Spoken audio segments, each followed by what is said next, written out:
Hi friends, എല്ലാവർക്കും സജൂസ് കിച്ചണിലേക്ക് സ്വാഗതം. Chilli beef. ഇന്ന് ഞാൻ ഒരു ചില്ലി ബീഫിൻ്റെ റെസിപ്പിയാണ് ഉണ്ടാക്കാനായിട്ട് പോകുന്നത്. അപ്പോൾ നമുക്ക് നോക്കാം എങ്ങനെയാണ് ഇത് ഉണ്ടാക്കിയെടുക്കുക എന്നുള്ളത്. ഇത് ഉണ്ടാക്കാനായിട്ട് ഞാനിവിടെ ഒരു 500 ഗ്രാംസ് ബീഫാണ് കേട്ടോ എടുത്തിരിക്കുന്നത്. എല്ലില്ലാത്ത ബീഫാണ് എടുത്തിരിക്കുന്നത്.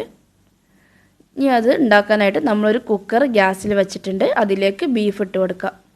ബീഫ് എടുക്കുമ്പോൾ ഇതേപോലെ ചെറിയ സ്ലൈസായിട്ട് കട്ട് ചെയ്തെടുക്കുക കേട്ടോ. എങ്കിലേ കഴിക്കുമ്പോൾ ഉണ്ടാക്കി കഴിഞ്ഞാലൊക്കെ ഒരു ടേസ്റ്റ് ഉണ്ടാവുള്ളൂ. അപ്പോൾ ഇതേപോലെ ചെറുതായിട്ട് കട്ട് ചെയ്ത ബീഫ് കുക്കറിലേക്ക് ഇട്ട് കൊടുക്കാം. നമ്മൾ ആദ്യം തന്നെ ബീഫ് ഒന്ന് വേവിച്ചെടുക്കാൻ വേണ്ടി പോവാണ്. അപ്പോൾ ഇതിലേക്ക് 1 ടേബിൾ സ്പൂൺ സോയാ സോസ് ഒഴിച്ചു കൊടുക്കാം. ഇനി ഇതിലേക്ക് ആവശ്യത്തിനുള്ള ഉപ്പും കൂടി ഇട്ട് കൊടുക്കാം. വളരെ കുറച്ച് ഉപ്പ് മതിയാവും കേട്ടോ, കാരണം ഓൾറെഡി സോയാ സോസിൽ ഉപ്പുണ്ടാവും. അപ്പോൾ നമ്മൾ ഉപ്പ് ഇട്ട് കഴിഞ്ഞാൽ ഒരുപാട് ആയിക്കഴിഞ്ഞാൽ കൂടിപ്പോകും. അപ്പോൾ അതുകൊണ്ട് കുറച്ച് ഉപ്പിട്ട് കൊടുത്താൽ മതി. വളരെ കുറച്ച് ഉപ്പിട്ട് കൊടുക്കുക. എന്നിട്ട് എല്ലാം കൂടി ഒന്ന് നന്നായിട്ട് മിക്സ് ചെയ്ത് കൊടുക്കുക. ഇതിൽ എക്സ്ട്രാ വെള്ളമൊന്നും ഒഴിക്കേണ്ട ആവശ്യമില്ല. ഈ ബീഫിൽ വേവാനുള്ള വെള്ളം അതിൽ നിന്ന് തന്നെ വന്നോളും. അപ്പോൾ നമ്മൾ വെള്ളമോ ഓയിലോ ഒന്നും ഒഴിക്കേണ്ട. നമ്മളിതൊന്ന് ജസ്റ്റ് വേവിച്ചെടുക്കാൻ വേണ്ടി പോവാണ്. എന്നിട്ട് വേണം ബാക്കിയുള്ളതൊക്കെ ചെയ്തെടുക്കാൻ വേണ്ടിയിട്ട്. അപ്പോൾ നമ്മളിത് മീഡിയം ഫ്ലെയിമിൽ വെച്ചിട്ട് ഒരു 3 വിസിലൊക്കെ ഇട്ട് കൊടുത്താൽ മതി. 2 or 3 വിസിൽ കേട്ടോ. ബീഫിൻ്റെ വേവിനനുസരിച്ച് ഇട്ട് കൊടുക്കുക. ഒരുപാട് വിസിലിട്ട് കൊടുത്തു കഴിഞ്ഞാൽ ബീഫ് വെന്ത് കലങ്ങി പോകും. കാരണം നമ്മൾ ചെറിയ പീസായിട്ടാണ് സ്ലൈസ് ചെയ്ത് വെച്ചിരിക്കുന്നത്. മാക്സിമം ഒരു 3 വിസിൽ മതിയാകും. അപ്പോഴേക്കും ബീഫ് വെന്തിട്ടുണ്ടാവും. ഇനി കുറച്ച് വേവ് കുറവാണെങ്കിലും കുഴപ്പമൊന്നുമില്ല. നമ്മളിനി ഇതൊന്നും കൂടി ഫ്രൈ ചെയ്തെടുക്കുന്നുണ്ട്. അപ്പോൾ ഒരു 2 or 3 വിസിലിട്ടിട്ട് ഒന്ന് ബീഫ് വേവിച്ചെടുക്കുക. ഇതിപ്പം ഇവിടെ 3 വിസിൽ കഴിഞ്ഞിട്ടുണ്ട്. ഇപ്പോൾ നോക്കിയപ്പോൾ ബീഫൊക്കെ നന്നായിട്ട് തന്നെ വെന്ത് വന്നിട്ടുണ്ട്. ഈ ബീഫിൽ നിന്ന് വന്ന വെള്ളം കണ്ടില്ലേ, ബീഫിൽ നിന്ന് തന്നെ വെള്ളമാണിത്. ഇനി നമുക്കിതൊന്ന് മാറ്റിയെടുക്കാം. വെള്ളവും ബീഫും വേറെ വേറെ ആയിട്ട് ഒന്ന് മാറ്റി കൊടുക്കാം. നമ്മൾ ഇനി ബീഫ് ഇതിൽ നിന്ന് മാറ്റിയിട്ടുണ്ട്. ഇനി ഈ വെള്ളം ഉണ്ടല്ലോ, അത് ബീഫ് സ്റ്റോക്കാണ്. അത് നമുക്ക് ആവശ്യമുണ്ട്. നമ്മൾ ഇനി ബീഫ് ഉണ്ടാക്കുന്ന ടൈമിൽ ചില്ലി ബീഫ് കറിക്ക് നമ്മൾ ഈ വെള്ളം തന്നെയാണ് ഉപയോഗിക്കുന്നത്. അപ്പോൾ ഇത് കളയരുത്. ഇതൊന്ന് മാറ്റി വെച്ചേക്കാം. എന്നിട്ട് നമുക്ക് ഇനി നമ്മൾ എടുത്ത് വെച്ചിരുന്ന ബീഫ് ഒന്ന് ഫ്രൈ ചെയ്തെടുക്കണം. അപ്പോൾ നമ്മളിനി ബീഫ് ഒന്ന് ഫ്രൈ ചെയ്തെടുക്കാൻ വേണ്ടി പോവാണ്. ഇതിന് മുമ്പായിട്ട് ഈ ബീഫിൻ്റെ പുറത്തൊരു കോട്ടിങ് പോലെ ഉണ്ടാക്കണം. അപ്പോൾ അതിന് വേണ്ടിയിട്ട് ഇതിലേക്കൊരു 3 ടേബിൾ സ്പൂൺ കോൺഫ്ലവർ ഇട്ട് കൊടുക്കാം. ഇനി ഇതിലേക്ക് 1 table spoon soya sauce, 1 table spoon chilli sauce എന്നിവ കൂടി ഒഴിച്ചു കൊടുക്കാം. ഇനി ഇതിലേക്ക് ഒരല്പം ഉപ്പും കൂടി ഇട്ട് കൊടുക്കുക. എന്നിട്ട് ഇതെല്ലാം കൂടി ഒന്ന് നന്നായിട്ട് മിക്സ് ചെയ്തെടുക്കാം. ഉപ്പ് ഒരല്പം ഇട്ട് കൊടുത്താൽ മതി. സോസുകളിലൊക്കെ ഓൾറെഡി നല്ല ഉപ്പുണ്ടാവും. അപ്പോൾ ഞാൻ ഇതെല്ലാം കൂടി ഒന്ന് നന്നായിട്ട് മിക്സ് ചെയ്യാണ്. നമ്മുടെ ഈ ബീഫിൻ്റെ പുറത്തൊരു ചെറിയ കോട്ടിങ് പോലെ ഉണ്ടാവണം കേട്ടോ. അപ്പോൾ അത്രയും കട്ടിയിൽ വേണം ഇത് ഉണ്ടാക്കാനായിട്ട്. അപ്പോൾ 3 ടേബിൾ സ്പൂൺ തികയുന്നില്ലെങ്കിൽ കുറച്ചും കൂടി കോൺഫ്ലവറൊക്കെ ഇട്ടിട്ട് കുറച്ചൊരു തിക്കിൽ ഒരു കോട്ടിങ് ഉണ്ടാക്കിയെടുക്കുക. അപ്പോൾ ഇത് കുറച്ച് തിക്നെസ് കുറവായതുകൊണ്ട് ഒരല്പം കൂടി കോൺഫ്ലവർ ഇട്ട് കൊടുത്തിട്ടുണ്ട്. ഇതാ ഒരല്പം ഉപ്പും ഇട്ട് കൊടുത്തിട്ടുണ്ട്. ഇനി എല്ലാം കൂടി ഒന്ന് നന്നായിട്ട് മിക്സ് ചെയ്തെടുക്കുക. ഇതിപ്പോൾ എല്ലാം കൂടി നന്നായിട്ട് മിക്സ് ചെയ്തെടുത്തിട്ടുണ്ട്. ഇനി നമ്മുടെ ഈ ബീഫിൽ ഈ മസാലയ്ക്ക് ഒന്ന് ജസ്റ്റ് പിടിക്കാൻ വേണ്ടിയിട്ട് ഒരു മണിക്കൂർ ഒന്ന് ഫ്രിഡ്ജിലേക്ക് മാറ്റി വെക്കാം. ഒരു 1 മണിക്കൂറിന് ശേഷം ഫ്രൈ ചെയ്യുകയാണെങ്കിൽ ഈ കോട്ടിങ്ങൊക്കെ നന്നായിട്ട് ബീഫിലേക്ക് പിടിച്ചിട്ടുണ്ടാവും. അപ്പോൾ ഞാൻ ഇതൊന്ന് ജസ്റ്റ് ഫ്രിഡ്ജിലേക്ക് മാറ്റി വെക്കാണ്.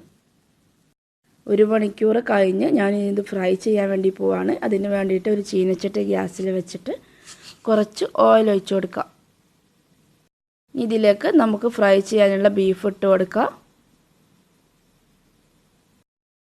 ഒരു ലോ ഫ്ലെയിമിൽ ഇട്ടിട്ട് ബീഫ് ഫ്രൈ ചെയ്തെടുത്താൽ മതി കേട്ടോ. കാരണം ബീഫ് ഓൾറെഡി വെന്തതാണ്. ഈ പുറത്തുള്ള കോട്ടിങ് കരിഞ്ഞു പോകും. നമ്മൾ ഓൾറെഡി വേവിച്ച ബീഫാണ്. ഈ പുറത്തുള്ള കോട്ടിങ് മാത്രം ഒന്ന് ജസ്റ്റ് ഫ്രൈ ചെയ്യാനേ ഉള്ളൂ. അപ്പോൾ നമ്മൾ തീ കൂട്ടി വെക്കുകയാണെങ്കിൽ അത് കരിഞ്ഞു പോവേ ഉള്ളൂ. അപ്പോൾ ലോ ഫ്ലെയിമിൽ ഇട്ടിട്ട് ഒന്ന് ജസ്റ്റ് മറിച്ചിട്ടൊക്കെ കൊടുത്തിട്ട് ഒന്ന് വേവിച്ചെടുക്കാം. ഇത് ഫ്രൈ ചെയ്തെടുക്കുമ്പോൾ ഒരുപാട് അങ്ങ് മൊരിഞ്ഞ് വരേണ്ട ആവശ്യമൊന്നുമില്ല കേട്ടോ. നമ്മൾ ഈ കോൺഫ്ലവർ ഇട്ടതുകൊണ്ട് തന്നെ കുറച്ച് ക്രിസ്പി ആയിട്ട് തന്നെയാണ് ഇത് നമുക്ക് കിട്ടുക. ആയി കഴിഞ്ഞ് കഴിഞ്ഞാൽ അപ്പോൾ അതുകൊണ്ട് 2 സൈഡും ഒന്ന് ആയിക്കഴിഞ്ഞാൽ തന്നെ നമുക്കിത് കോരി മാറ്റാം.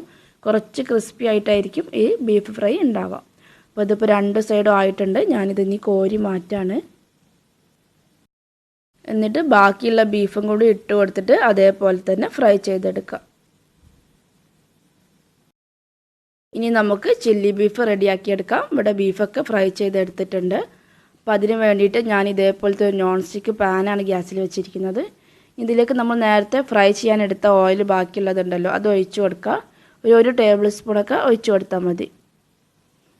1 ടേബിൾ സ്പൂൺ വെളുത്തുള്ളിയും 1 ടേബിൾ സ്പൂൺ ഇഞ്ചിയും ഇതേപോലെ ചെറുതായിട്ട് കട്ട് ചെയ്തത് ഇട്ട് കൊടുക്കുക. ചതച്ചിട്ടല്ല, ഇതേപോലെ കട്ട് ചെയ്തിട്ട് വേണം ഇട്ട് കൊടുക്കാനായിട്ട്. എന്നാലും കറി ആക്കി കഴിഞ്ഞാൽ കാണുമ്പോഴേക്കൊരു ഭംഗിയൊക്കെ ഉണ്ടാവുള്ളൂ, കഴിക്കുമ്പോഴും ടേസ്റ്റൊക്കെ ഉണ്ടാവുള്ളൂ. അപ്പോൾ ഇതേപോലെ ചെറിയ പീസായിട്ട് കട്ട് ചെയ്തിട്ട് ഇട്ട് കൊടുക്കുക. ഇനി ഇത് ചെറുതായിട്ടൊന്ന് വഴന്ന് വരണം, ജസ്റ്റ് ഒന്ന് വഴറ്റി കൊടുക്കുക. ഇതിലേക്ക് ഒരു 5 വറ്റൽമുളക്, എരിവ് കുറഞ്ഞതാണ്, 5 വറ്റൽമുളക് ഉണ്ടല്ലോ, അതൊന്ന് മിക്സിയിൽ ഒന്ന് ക്രഷ് ചെയ്തിട്ടെടുക്കുക. അങ്ങനെ തന്നെ വാങ്ങിക്കാൻ കിട്ടും, അല്ലെങ്കിൽ അങ്ങനെ വാങ്ങിച്ചതും, അല്ലെങ്കിൽ ഇതേപോലെ മിക്സിയുടെ ചെറിയ ജാറിലിട്ടിട്ട് ഒന്ന് ക്രഷ് ചെയ്തെടുത്തിട്ട് അതിലേക്ക് ഇട്ട് കൊടുക്കുക. നമ്മൾ എരിവിന് വേണ്ടിയിട്ട് ഈ വറ്റൽമുളക് പൊടിച്ചത് മാത്രമേ ചേർക്കുന്നുള്ളൂ. ഒരല്പം കുരുമുളക് പൊടിയാണ് ചേർക്കുന്നത്. അപ്പോൾ ഈ വറ്റൽമുളക് ഒന്ന് ക്രഷ് ചെയ്തിട്ട് ഇതേപോലെ ഇട്ട് കൊടുത്തിട്ട് ഒന്ന് വഴറ്റിയെടുക്കുക. ഇതിപ്പോൾ ഇവിടെ അത്യാവശ്യം നന്നായിട്ട് തന്നെ വഴന്ന് വന്നിട്ടുണ്ട്. ഇനി നമുക്ക് ഇതിലേക്ക് സവാള ചേർത്ത് കൊടുക്കാം. നമ്മൾ സവാള 1.5 സവാളയാണ് എടുത്തിരിക്കുന്നത്. അത് ഇതേപോലെ കൊത്തി അരിഞ്ഞിട്ട് വേണം ചേർത്ത് കൊടുക്കാനായിട്ട്. ഇതേപോലെ ക്യൂബ്സ് ആയിട്ട് അരിയുക. അങ്ങനെയാണ് നമ്മൾ ചില്ലി ബീഫിലൊക്കെ സവാള ഇട്ട് കൊടുക്കാറ്. ഇനി ഇതൊന്ന് ജസ്റ്റ് വഴന്നിട്ട് വരണം. ഒരുപാട് നേരം വഴക്കേണ്ട ആവശ്യമൊന്നുമില്ല കേട്ടോ. കാരണം നമ്മളിത് ആയി കഴിഞ്ഞ് കഴിഞ്ഞാൽ ചെറുതായിട്ടൊന്ന് കടിക്കണം. സവാള കടിക്കുമ്പോഴാണ് അതിൻ്റെ ഒരു ടേസ്റ്റ്. അപ്പോൾ ഒരുപാട് നേരം ഒന്ന് വഴറ്റേണ്ട, ജസ്റ്റ് ഒന്ന് വഴറ്റി കൊടുക്കാം. ഇതിലേക്ക് ക്യാപ്സിക്കം അതേപോലെ ക്യൂബ്സ് ആയിട്ട് കട്ട് ചെയ്തിട്ട് ചേർത്ത് കൊടുക്കുക. അപ്പോൾ ഞാനിവിടെ സാധാരണ ഗ്രീൻ കളർ ക്യാപ്സിക്കം മാത്രമേ ചേർക്കുന്നുള്ളൂ. മഞ്ഞയും ചുവപ്പ് കളറിലൊക്കെ കിട്ടാനുണ്ട്. അപ്പോൾ അതൊക്കെ കിട്ടുകയാണെങ്കിൽ അതൊക്കെ ചേർത്ത് കൊടുക്കുക. ഒന്നും കൂടി കാണാനൊക്കെ ഭംഗിയൊക്കെ ഉണ്ടാവും. അപ്പോൾ ഞാനിവിടെ സാധാരണ നോർമൽ ഗ്രീൻ കളർ ക്യാപ്സിക്കം മാത്രമാണ് ചേർത്ത് കൊടുക്കുന്നത്. ഇനി ഇതും ഒന്ന് ജസ്റ്റ് ചെറുതായിട്ടൊന്ന് വഴറ്റി കൊടുക്കുക. ക്യാപ്സിക്കം ഒരുപാട് വേവേണ്ട ആവശ്യമൊന്നുമില്ല. ഇതേപോലെ ഒന്ന് ജസ്റ്റ് വഴറ്റി കൊടുത്താൽ മതി. ഇനി ഇതിലേക്ക് 1 table spoon red chilli sauce ഒഴിച്ചു കൊടുക്കാം. 1 ടേബിൾ സ്പൂൺ സോയാ സോസും ഒഴിച്ചു കൊടുക്കാം. ടൊമാറ്റോ സോസ് നമ്മൾ കുറച്ചധികം ഒഴിച്ചു കൊടുക്കുന്നുണ്ട്. ഒരു 3 ടേബിൾ സ്പൂൺ ടൊമാറ്റോ സോസ്. അത് കുറച്ചധികം വേണം, എങ്കിലും അതിനൊരു നല്ല ടേസ്റ്റൊക്കെ ഉണ്ടാവുള്ളൂ. അപ്പോൾ ഒരു 3 ടേബിൾ സ്പൂൺ ടൊമാറ്റോ സോസും കൂടി ഒഴിച്ചു കൊടുക്കാം. ഇനി ഇതെല്ലാം കൂടി ഒന്ന് നന്നായിട്ട് മിക്സ് ചെയ്തെടുക്കാം. സോസും എല്ലാം കൂടി നന്നായിട്ടൊന്ന് മിക്സായിട്ട് വരണം. എന്നിട്ട് നമ്മൾ ഇതിലേക്ക് നമ്മൾ നേരത്തെ ബീഫിൻ്റെ സ്റ്റോക്ക് എടുത്ത് മാറ്റി വെച്ചിരുന്നല്ലോ, ബീഫ് വേവിച്ച വെള്ളം എടുത്ത് മാറ്റി വെച്ചിരുന്നല്ലോ. അപ്പോൾ നമ്മളിതിനെ ഗ്രേവി ആയിട്ട് ആ വെള്ളം തന്നെയാണ് യൂസ് ചെയ്യുന്നത്. അപ്പോൾ നമുക്ക് ആ വെള്ളം ഒന്ന് ഇതിലേക്ക് ഒഴിച്ചു കൊടുക്കാം. ഇത് എത്ര ഗ്രേവി വേണം അതിനനുസരിച്ചിട്ട് ഒഴിച്ചു കൊടുക്കാം കേട്ടോ. ഞാനിതൊരു സെമി ഗ്രേവിയിലാണ് ഉണ്ടാക്കുന്നത്. അപ്പോൾ അതിനനുസരിച്ച് അത്യാവശ്യത്തിന് വേണ്ട വെള്ളം ഒഴിച്ചു കൊടുക്കുക. എന്നിട്ട് എല്ലാം കൂടി ഒന്ന് നന്നായിട്ട് മിക്സ് ചെയ്തെടുക്കുക. ഞാനിതിലേക്ക് ഒരു അല്പം കൂടി വെള്ളം ചേർത്ത് കൊടുക്കുന്നുണ്ട്. അപ്പോൾ ഏകദേശം ഒരു 1.5 കപ്പോളം വെള്ളം ഞാൻ ടോട്ടൽ ഒഴിച്ചു കൊടുത്തിട്ടുണ്ട്. ഇതിലേക്ക് കുറച്ചൊരു ഗ്രേവി ഉണ്ടായിക്കോട്ടെ എന്ന് വിചാരിച്ചിട്ടാണ്. ഇനി കുറുകി കഴിഞ്ഞ് കഴിഞ്ഞാൽ ഇത്ര ഗ്രേവി ഉണ്ടാവില്ല.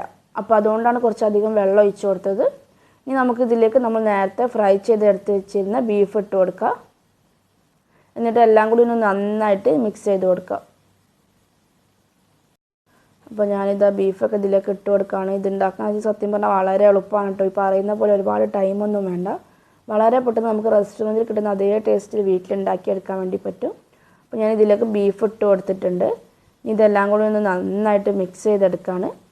ഇതിലേക്ക് ഒരു അല്പം കുരുമുളക് പൊടി വേണമെങ്കിൽ ഇട്ട് കൊടുക്കാം കേട്ടോ. കുറച്ചും കൂടി എരിവൊക്കെ വേണമെന്ന് തോന്നുകയാണെങ്കിൽ കുറച്ച് കുരുമുളക് പൊടി ഇട്ട് കൊടുക്കുക. ആവശ്യത്തിനുള്ള ഉപ്പും കൂടി ഇട്ട് കൊടുക്കുക. ഉപ്പിടുമ്പോൾ എപ്പോഴും ശ്രദ്ധിക്കുക. സോസൊക്കെ ഒഴിച്ച് കൊടുത്തതാണ്, അതിലൊക്കെ അത്യാവശ്യം ഉപ്പുണ്ട്. നമ്മൾ ബീഫും ഉപ്പിട്ടിട്ടാണ് വേവിച്ചത്. അപ്പോൾ അതിലും ഉപ്പുണ്ട്. അപ്പോൾ അതുകൊണ്ട് ഉപ്പ് നോക്കിയിട്ട് മാത്രം ഇട്ട് കൊടുക്കുക. അപ്പോൾ ഇതിപ്പോൾ ഇവിടെ തിളച്ച് വരാൻ വേണ്ടി തുടങ്ങിയിട്ടുണ്ട്. ഇനി നമുക്കിതൊന്ന് തിക്കായിട്ട് കിട്ടണം. അപ്പോൾ അതിന് വേണ്ടിയിട്ട് 1 ടേബിൾ സ്പൂൺ കോൺഫ്ലവർ ഇട്ടിട്ട് ഒന്ന് വെള്ളത്തിൽ കലക്കിയെടുക്കുക. ഒരു ഇളം ചൂടുവെള്ളത്തിൽ വേണം ഇതൊന്ന് കലക്കിയെടുക്കാൻ വേണ്ടിയിട്ട്. ഇനി അതൊന്ന് അതിലേക്ക് ഒഴിച്ചു കൊടുക്കുക. അത് ഒഴിച്ച് കൊടുത്ത് കഴിഞ്ഞിട്ട് ഒന്നിങ്ങനെ ഇളക്കി കൊടുത്താൽ മതി കേട്ടോ. ഒരു മിനിറ്റൊക്കെ മതി. പെട്ടെന്ന് തന്നെ തിക്കായിട്ട് വരും. നമ്മൾ കോൺഫ്ലവർ ഒഴിച്ച് കഴിഞ്ഞ് കഴിഞ്ഞാൽ പെട്ടെന്ന് ഒന്ന് ഇളക്കി കൊടുക്കുക. അപ്പം തന്നെ അത് പെട്ടെന്ന് തിക്കായിട്ട് വരുന്നതായിട്ട് കാണാം. അപ്പോൾ ഒരു മിനിറ്റൊക്കെ ഒന്ന് ജസ്റ്റ് ഗ്യാസിൽ വെച്ചിട്ട് വേവിച്ചെടുത്താൽ മതി. ഒരു ലോ ടു മീഡിയം ഫ്ലെയിമിൽ ഇട്ടിട്ട് വേവിച്ചെടുത്താൽ മതി കേട്ടോ. അപ്പോൾ ജസ്റ്റ് ഒന്ന് ഇളക്കി കൊടുക്കുക. അപ്പം തന്നെ ഇത് നന്നായിട്ട് തന്നെ തിക്കായിട്ട് വന്നിട്ടുണ്ടാവും. കണ്ടില്ലേ, പെട്ടെന്ന് തന്നെ തിക്കായിട്ട് വരുന്നുണ്ട്. ഇതിപ്പോൾ ഇവിടെ 1 മിനിറ്റ് ആയിട്ടുണ്ട് കേട്ടോ. അപ്പോൾ ഇതാ കറി നന്നായിട്ട് തിക്കായിട്ട് വന്നിട്ടുണ്ട്. ഇതിൽ കുറച്ച് ഗ്രേവി അധികം തോന്നുന്നുണ്ടെങ്കിലും ചൂടാറിക്കഴിഞ്ഞാൽ ഒന്നും കൂടി നല്ല തിക്കാവും. കറക്റ്റ് പാകത്തിനായിരിക്കും ഉണ്ടാവുക. അപ്പോൾ ഞാനിതാ ഫ്ലെയിം ഓഫ് ചെയ്യാൻ വേണ്ടി പോവാണ്. ചില്ലി ബീഫ് ഇവിടെ റെഡി ആയിട്ടുണ്ട്. അപ്പോൾ നമുക്കിനി ഇതൊന്ന് സർവിങ് പ്ലേറ്റിലേക്ക് മാറ്റാം. കണ്ടില്ലേ, നല്ല തിക്കായിട്ടൊക്കെ വന്നിട്ടുണ്ട്. അപ്പോൾ ഞാനിതാ ഫ്ലെയിം ഓഫ് ചെയ്തു. ക്യാപ്സിക്കൊക്കെ ഇപ്പോൾ കറക്റ്റ് പാകത്തിനായിട്ടുണ്ട്. ഓവർ വെന്തിട്ടും ഇല്ല, എന്നാലും ചെറിയ ബൈറ്റായിട്ട് ഉണ്ടാവുകയും ചെയ്യും. അപ്പോൾ ഞാനിത് സർവിങ് പ്ലേറ്റിലേക്ക് മാറ്റാണ്. അപ്പോൾ എല്ലാവർക്കും ഈ വീഡിയോ ഇഷ്ടപ്പെട്ടിട്ടുണ്ടാവുമെന്ന് കരുതുന്നു. അപ്പോൾ ഇഷ്ടപ്പെട്ടിട്ടുണ്ടെങ്കിൽ എൻ്റെ ചാനൽ ഇതുവരെ സബ്സ്ക്രൈബ് ചെയ്യാത്തവരൊക്കെ ഒന്ന് സബ്സ്ക്രൈബ് ചെയ്യണേ. ആ താഴെ കാണുന്ന റെഡ് കളർ ബട്ടൺ ഒന്ന് പ്രസ് ചെയ്താൽ മതി. അതിൻ്റെ അടുത്തുള്ള കുഞ്ഞ് ബെൽ ബട്ടണും കൂടിയൊക്കെ പ്രസ് ചെയ്യുകയാണെങ്കിൽ ഞാൻ അപ്ലോഡ് ചെയ്യുന്ന കൂടുതൽ വീഡിയോസൊക്കെ നിങ്ങൾക്ക് നോട്ടിഫിക്കേഷനായിട്ട് കിട്ടുന്നതായിരിക്കും. Thank you.